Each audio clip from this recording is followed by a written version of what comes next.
Issuing a warning for Asia-Pacific economies, the Asian Development Bank has said the economic growth of the 45 countries in the region is likely to be wiped out because of lockdown measures applied to contain the COVID-19 pandemic. ADB said developing region is expected to post growth of just 0.1% in 2020, its weakest growth in the last 60 years, and likely to record growth of 6.2% in 2022. The updated forecast shows more damage to economic in developing Asia than estimates that it released in April, which predicted 2.2% growth for the region in 2020. Now, the bank's chief economist has warned that lifting of lockdown measures would not help in rapid growth this year. A selected economic sector would restart the economy. The institution sees a V-shaped recovery next year for Asian Pacific nations only if they are successfully preventing the further waves of infections. ADB's outlook for China this year also turned grimmer. It now expects growth in the world's second largest economy to slow to 1.8% from an earlier forecast of 2.3%.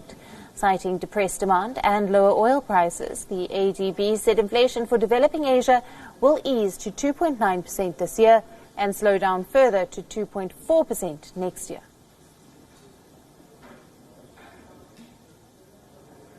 Tensions are at an all-time high between the United States and China. Both countries stood firm, with high-level talks taking place in Hawaii. The United States is now pressing China over two main issues: its treatment of the Uyghur Muslims and China eroding the autonomy of Hong Kong. This comes as U.S. Secretary of State Mike Pompeo met with senior Chinese officials at a military base in Hawaii. This is the highest-level meeting between the countries since the coronavirus pandemic broke out. Now, according to the U.S. State Department, Pompeo stressed on the need to fully reciprocal dealings between the two nations across commercial, security and diplomatic interactions. He also stressed the need for full transparency and information sharing in order to combat the ongoing COVID-19 pandemic and prevent future outbreaks. But just as Pompeo met with Chinese officials, Trump signed an act cracking down on China over its treatment of the Uyghur Muslims. This bill now imposes sanctions on Chinese officials involved in the detention of Uyghur Muslims. The bill is intended to send China a strong message on human rights. China has hit back at these sanctions, calling it a malicious attack on the country. In a statement by the Chinese Foreign Ministry, China said, and I quote, "We again urge the U.S. side to immediately correct its mistakes and stop using this Xinjiang-related law to harm China's interests and interfere in China's internal affairs. Otherwise, China will resolutely take countermeasures, and all the consequences arising must be fully borne by the United States." Quote. And not just that.